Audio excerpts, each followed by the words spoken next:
Premier désir du cœur de Jésus, la gloire de son Père. Glorifier son Père en le faisant connaître, aimer et servir. Voilà quel était l'objet de toutes les affections du cœur de Jésus, le mobile de toutes ses actions, la fin de toutes ses souffrances.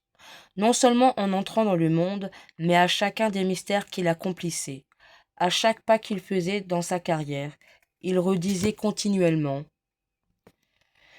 Me voici, ô mon Père, me voici. Que voulez-vous que je fasse pour vous glorifier? J'ai gravé cette loi au fond de mon cœur. Elle sera toujours ma règle. Il ne s'inquiétait ni de lui-même, ni de ses intérêts, ni de sa propre gloire. Il dit: Ma gloire n'est rien.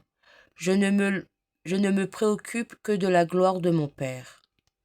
Quel zèle admirable! Quelle pureté d'amour! En effet, le cœur de Jésus ne cherche pour lui que le mépris, les humiliations, les opprobres. Il impose silence à ceux qui le louent et se dérobe à ceux qui le cherchent pour le faire roi, tandis qu'il va au-devant des chaînes et de la croix au jour de sa passion. C'est qu'en acceptant les humiliations, la couronne d'épines et le gibet infâme, il glorifie son Père. La royauté sanglante du calvaire, après laquelle il soupire ardemment, établira la gloire de Dieu dans tout l'univers. Alors il pourra s'écrier au dernier jour: Père, j'ai consommé l'œuvre que vous m'aviez donnée à faire. Votre gloire rayonne dans le monde entier. Il est impossible d'aimer Dieu et de ne pas s'intéresser à sa gloire. Des milliers d'apôtres, des missionnaires, des femmes héroïques ont sacrifié leur pays, leur famille, leurs biens, leur vie même pour faire connaître, aimer et servir Dieu par l'enfance, par la jeunesse, par tous les âges de la vie.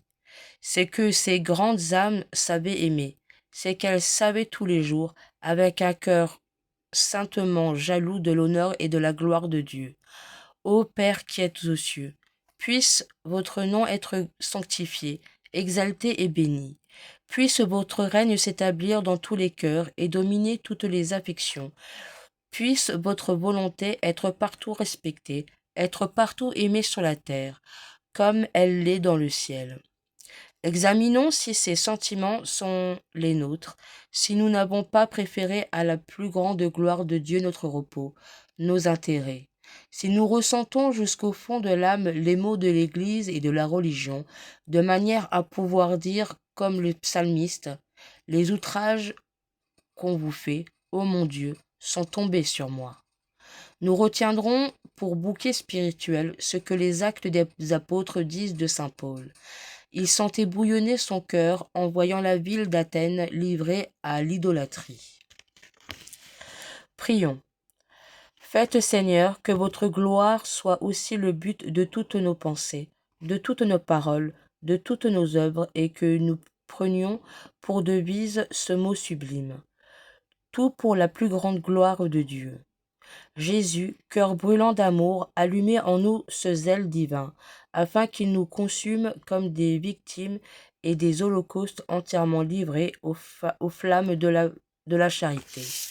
Amen. Prière de Sainte Marguerite Marie au Sacré-Cœur de Jésus. Père éternel, je vous offre le cœur de Jésus-Christ, votre Fils bien-aimé, comme il s'est offert lui-même en sacrifice pour moi. Recevez cette offrande que je vous fais, comme aussi tous les désirs, tous les sentiments, toutes les affections, tous les mouvements, tous les actes de ce Sacré-Cœur. Ils sont miens, puisqu'il s'est immolé lui-même pour moi, et je veux à l'avenir ne désirer que lui seul. Recevez-les en satisfaction pour mes péchés et en action de grâce pour vos bienfaits. Recevez-les et accordez-moi par ces mérites toutes les grâces qui me sont nécessaires, et surtout la grâce de la persévérance finale.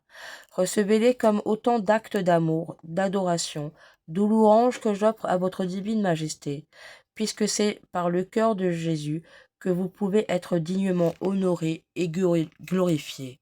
Amen.